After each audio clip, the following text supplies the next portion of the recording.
Hello friends, welcome to Employment Router and today we will discuss the latest vacancies from सैनिक school Jhunjhunu.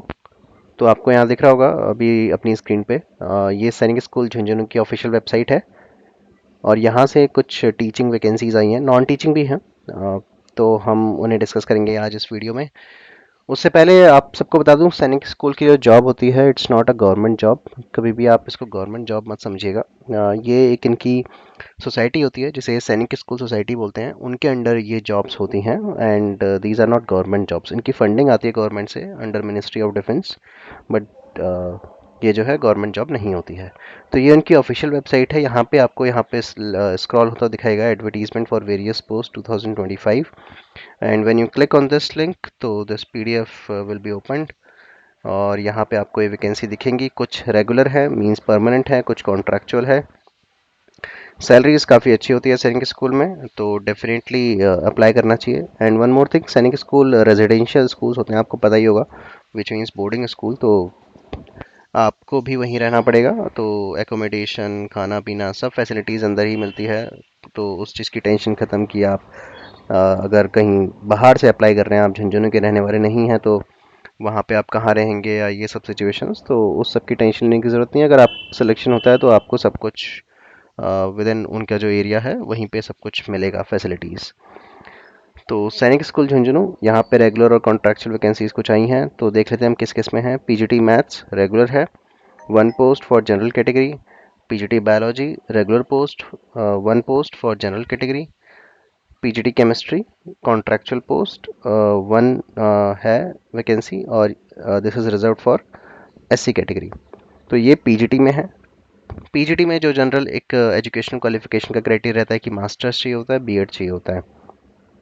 C TET जो है या TET जो है PGT के केस में नहीं चाहिए होता है, तो यहाँ पे भी नहीं है। मास्टर्स डिग्री चाहिए आपको कंसर्न सब्जेक्ट में। अगर आप मैथ्स के लिए अप्लाई कर रहे हैं तो मैथ्स, बायोलॉजी के लिए अप्लाई कर रहे हैं तो बायोलॉजी, केमिस्ट्री के लिए अप्लाई कर रहे हैं तो केमिस्ट्री, देन आपको बीएड चाहिए और दैट्स इट। एसेंशियल में यही है, विच मीन्स फ्रेशर्स भी अप्लाई कर सकते हैं। डिज़ायरेबल में है कि अगर आपको मिनिमम 5 ईयर्स का टीचिंग एक्सपीरियंस है, दैट्स इट। तो अगर आपको एक्सपीरियंस है तो वो डिज़ायरेबल में है बट नॉट इन एसेंशियल। तो फ्रेशर्स कैंडिडेट भी अप्लाई कर सकते हैं। पे लेवल जो रहेगा वो अगर उनकी बात करें, जो रेगुलर पोस्ट हैं, जो रेगुलर पोस्ट होती है उनको इनका जो पे स्केल रहता है, सारे अलाउंसेस रहते हैं, वो सब पूरा एक स्ट्रक्चर्ड वे पे जो सैलरी होती है वो मिलती है, विच इज़ पे लेवल 8 एंड ₹47,600 ये आपकी बेसिक रहेगी। उसके ऊपर अलाउंसेस रहेंगे। ओके, तो अच्छी सैलरी बनती है, ये बेसिक पे ही है, इसके ऊपर अलाउंसेस काफ़ी ऐड होते हैं। और जो कॉन्ट्रैक्चुअल वाली पोस्ट है उनके लिए फ्लैट सैलरी होती है, मतलब उसके बाद कोई अलाउंसेस नहीं होते। तो जो फ्लैट सैलरी है आपकी 71,400 per month, which is huge, काफ़ी अच्छी सैलरी है। तो एज का जो है 40 ईयर्स तक कैंडिडेट इसमें अप्लाई कर सकते हैं। आफ्टर दैट टीजीटी की कुछ पोस्ट हैं। टीजीटी मैथ्स फर्स्ट कॉन्ट्रैक्चुअल है, 1 post reserve for OBC. Then TGT English है, ये भी कॉन्ट्रैक्चुअल है, 1 post for general category. Then ये दो ही हैं टीजीटी में। तो टीजीटी में अगर हम देखें, जैसे हम टीजीटी मैथ्स में देखते हैं, इसमें आपको बैचलर्स डिग्री चाहिए होगा मैथ्स में और आपको बीएड चाहिए होगा और आपके पास सी टेट या स्टेट टेट होना चाहिए। तो टीजीटी के केस में टेट की रिक्वायरमेंट होती है। सी टेट या झुंझुनू अगर राजस्थान की बात करें तो वहाँ का जो टेट होता होगा वो आपको चाहिए। उसके बाद सी टेट या फिर स्टेट, अगर आप, ऐसा नहीं कि दोनों चाहिए, अगर सी टेट है तो विच इज़ सफिशिएंट और सी टेट नहीं है और स्टेट टेट है तो भी सफिशिएंट है। एक्सपीरियंस यहाँ पे भी मेंशन नहीं किया हुआ है बट डिज़ायरेबल में ही है कि एक्सपीरियंस अगर आपके पास है तो बढ़िया बात है। और पोस्ट ग्रेजुएट डिग्री अगर आप एमएससी भी हैं तो भी डिज़ायरेबल में ही है, एसेंशियल में नहीं है। तो एसेंशियल में फ्रेशर्स कैंडिडेट भी अप्लाई कर सकते हैं। फिर टीजीटी इंग्लिश है, सेम उसमें भी वही रिक्वायरमेंट है कि आपके पास ग्रेजुएशन डिग्री होनी चाहिए। कुछ कॉम्बिनेशंस हैं, या आप देख लीजिएगा कि जैसे आपने ग्रेजुएशन इन आर्ट्स किया हुआ है with English literature as main subject in graduation, तो भी आप एलिजिबल रहेंगे। तो इंग्लिश के कुछ डिफरेंट डिफरेंट मतलब कॉम्बिनेशंस इन्होंने बनाए हुए हैं। तो अगर आप इनमें से किस कोई भी आप सेटिस्फाई करते हैं अपने, जैसे यहाँ पे एक और देख लेते हैं, पोस्ट ग्रेजुएशन अगर आपने इंग्लिश में करी है तो भी आप एलिजिबल हैं। ऑनर्स ग्रेजुएशन आपने करी है इंग्लिश लिटरेचर में as main subject in all the 3 years of graduation, तो आप एलिजिबल हैं। तो ये सब आप देख लीजिएगा। उसके बाद सी टेट या स्टेट टेट होना मैंडेटरी है। डिज़ायरेबल में है एक्सपीरियंस या पोस्ट ग्रेजुएट की डिग्री।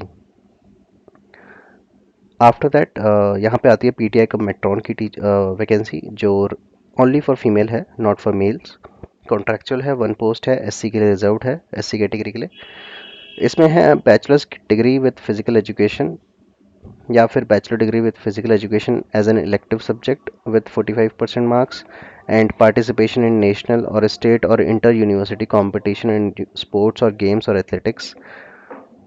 या फिर आपके पास बैचलर्स डिग्री है कोई सी भी एंड आपने पार्टिसिपेट किया हुआ है नेशनल और स्टेट और inter university sports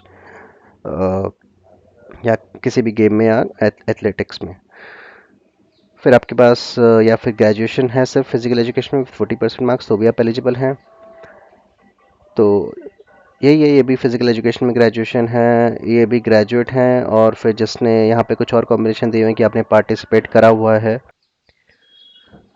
inter college sports में या गेम्स में, या फिर आपने एनसीसी का सी सर्टिफिकेट है आपके पास, तो भी आप एलिजिबल होंगे। और यहाँ पे भी वही जैसे ऊपर इंग्लिश के लिए था वैसे ही डिफरेंट डिफरेंट कोर्सेज इन्होंने मेंशन किए हुए हैं, तो आप देख लीजिएगा जिसके अकॉर्डिंग भी आप एलिजिबल हैं तो यू कैन अप्लाई। तो ये है पीटीआई कम मेट्रॉन की। इसमें सैलरी देख लेते हैं, इसमें सैलरी भी काफ़ी अच्छी 63,758 रुपीज़ की है। इसके बाद कोई अलाउंसेस नहीं क्योंकि ये कॉन्ट्रैक्चुअल पोस्ट है और 50 ईयर्स तक के कैंडिडेट इसमें अप्लाई कर सकते हैं। इसके बाद है मेडिकल ऑफिसर की जिसमें एमबीबीएस कैंडिडेट अप्लाई कर सकते हैं। और उसके बाद डिज़ायरेबल में है कि आप अगर पेडियाट्रिक्स में स्पेशलाइजेशन आपके पास है और आपके पास कोई एक्सपीरियंस है, तो आप ये सब डिज़ायरेबल में है। बट फ्रेशर्स कैंडिडेट एमबीबीएस वाले भी अप्लाई कर सकते हैं। कॉन्ट्रैक्चुअल पोस्ट है for general category anyone can apply. Salary 79,650 rupees. 50 years तक कैंडिडेट जो है इसमें अप्लाई कर सकते हैं। फिर है नर्सिंग सिस्टर की, फीमेल के लिए रिजर्व्ड है, कॉन्ट्रैक्चुअल है, वन है, रिजर्व्ड फॉर ओबीसी है। नर्सिंग डिप्लोमा या डिग्री आपके पास होना चाहिए। इसमें है 5 ईयर्स का एक्सपीरियंस और ex serviceman of medical assistant trade with at least 5 year service after training. तो 5 साल का एक्सपीरियंस यहाँ पे मांगा गया है एसेंशियल में, अदरवाइज़ कहीं भी एसेंशियल में एक्सपीरियंस नहीं था।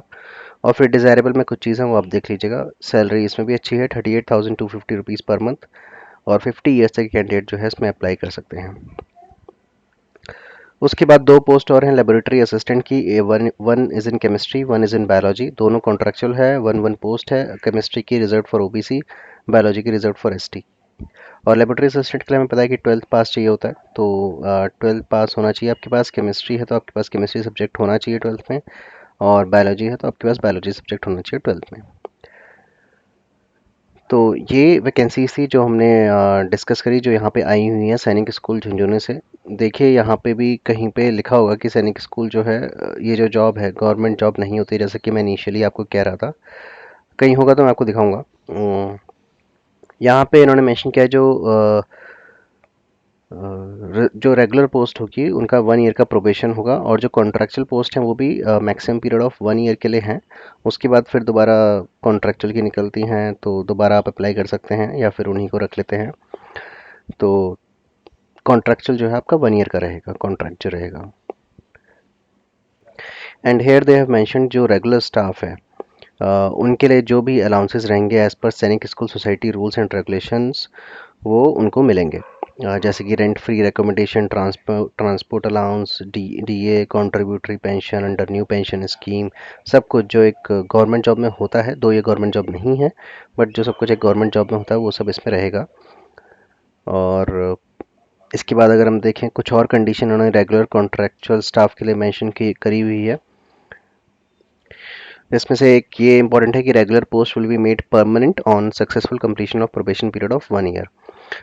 तो 1 साल का आपका प्रोबेशन रहेगा। अब अप्लाई कैसे करना है? अप्लाई आपको ऑफलाइन ऑफलाइन ही करना है। हर एक, अगर आप मल्टीपल पोस्ट के लिए अप्लाई करना चाहते हैं तो एक ही एप्लीकेशन से नहीं होगा, आपको सेपरेट एप्लीकेशन भेजनी होगी for separate post. Offline mode में भेजना है। एप्लीकेशन फॉर्म इसी नोटिफिकेशन में नीचे भी है, अदरवाइज आप ऑफिशियल वेबसाइट में रिक्रूटमेंट टैब में भी अवेलेबल है। उसको प्रिंट आउट निकालना है, उसको फिल करना है, उसके साथ अपनी सारी सेल्फ अटेस्टेड कॉपीज़ लगानी है और एक डिमांड ड्राफ्ट लगाना है जो कि हम देखेंगे अभी। तो डिमांड ड्राफ्ट देखिए यहाँ पे है, आपको 500 रुपीज़ का demand draft for general category और ओबीसी के लिए है, 250 रुपये का है एससी एसटी कैटेगरी के लिए। तो वो आपको इन फेवर ऑफ प्रिंसिपल सैनिक school Jhunjhunu payable at this branch. तो ये आपको डिमांड ड्राफ्ट बनवाना है जो साथ में भेजना है। 2 पासपोर्ट साइज़ फ़ोटोग्राफ भी भेजनी है, और आपको इन्होंने कहा कि सिक्योर्ड परसेंटेज भी आप लिखें हर जगह, जो भी एप्लीकेशन फॉर्म है जहाँ पे आप अपनी एजुकेशन क्वालिफिकेशन लिखेंगे। 10th 12th कई बार हम परसेंटेज नहीं लिखते हैं, तो वो परसेंटेज भी आप ज़रूर लिखें। उसके बाद ये सब करने के बाद फिर आपको वही कि एक एनवेलप में उसे रख के, और बाई स्पीड पोस्ट भी आप भेज सकते हैं और रेगुलर पोस्ट भी भेज सकते हैं। देखिए यहाँ पे लिखा है कि candidates are required to send their application through speed post only. Speed post से ही भेजना है आपको, आप जाके वहाँ सबमिट नहीं कर सकते हैं, वो अलाउड नहीं है। और जिस आप एनवेलप में भेजेंगे उसमें बाहर से आपको ये लिखना है, application for the post of, फिर जिस पोस्ट के लिए आप अप्लाई कर रहे हैं उस पोस्ट का नाम। लास्ट डेट जो है इन तक पहुंचने की, वो आपका फॉर्म वो है 27 सितंबर। आज 6 सितंबर है, तो सफिशिएंट टाइम है आपके पास। आराम से मैक्सिमम 4 या 5 दिन में स्पीड पोस्ट से चीज़ें डिलीवर हो जाती हैं। आफ्टर दैट उसके बाद जो है सब कुछ ये कह रहे हैं कि आपको ये जो मतलब आगे का जो भी प्रोसेस होगा वो आपको ईमेल द्वारा ही बताया जाएगा। The school reserves right to dispatch call operator via email mode only.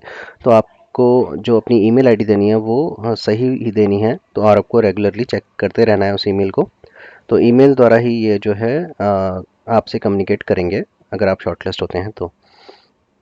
Exam या टेस्ट प्रोसीजर क्या होगा, जो शॉर्टलिस्टेड कैंडिडेट्स होंगे उनको बुलाया जाएगा, रिटन एग्ज़ाम होगा, स्किल टेस्ट होगा, इंटरव्यू होगा। ये सब फेज़ होंगे रिक्रूटमेंट में। उसके बाद अगर हम देखें, after the recruitment all documents are subject to verification by issuing authorities. जो भी रिक्रूटमेंट जो भी सिलेक्ट होगा, मतलब फिर उसके जो डॉक्यूमेंट वेरिफिकेशन वाला स्टेप होता है फिर वो होगा आगे, जो कि हर रिक्रूटमेंट में होता है। तो यही बेसिक इन्फॉर्मेशन थी। इसके बाद आप नीचे जाएंगे तो आपको यहीं पे एप्लीकेशन फॉर्म दिखाई देगा, जो कि सेल्फ एक्सप्लेनेटरी है, ये आप फिल कर सकते हैं। इसके साथ आपको अपने सारे सेल्फ अटेस्टेड डॉक्यूमेंट्स लगाने हैं, डिमांड ड्राफ्ट लगाना है 500 रुपीज़ का, 2 एक्स्ट्रा पासपोर्ट साइज़ फ़ोटोग्राफ्स लगानी है, और आपको बाई स्पीड पोस्ट ये आपको जो एड्रेस इन्होंने दिया हुआ है, जो आपने देख लिया था, उस एड्रेस पे आपको इसको भेजना है, सैनिक स्कूल झुंझुनू। देखिए जो मैं कह रहा था कि ये जो जॉब है वो गवर्नमेंट जॉब नहीं होती। देखिए यहाँ पे ने स्टार्ट में ही लिखा है कि staff of Sainik school Jhunjhunu is neither an employ of central government nor of state government. तो ये गवर्नमेंट जॉब नहीं होती है, बट सैलरी बहुत अच्छी है, इन्वायरमेंट बहुत अच्छा रहता है, बोर्डिंग स्कूल है। और ये एक सैनिक रेजिडेंशियल, देखिए यहाँ पे लिखा हुआ है रेजिडेंशियल स्कूल रन बाय सैनिक school society ministry of defence. तो एक सोसाइटी बनी हुई है जो इसको रन करती है, सारे सैनिक स्कूल्स को। फंडिंग मिनिस्ट्री ऑफ डिफेंस से आती है, बट जो आपकी जॉब रहती है वो डायरेक्टली गवर्नमेंट के अंडर नहीं रहती है। तो यही इन्फॉर्मेशन थी जो आपके साथ शेयर करनी थी फ्रेंड्स इस वीडियो में। अगर आपके कोई क्वेश्चन हैं तो आप कमेंट कर सकते हैं, will try to answer. Thank you for watching the video. Please like share and subscribe the channel.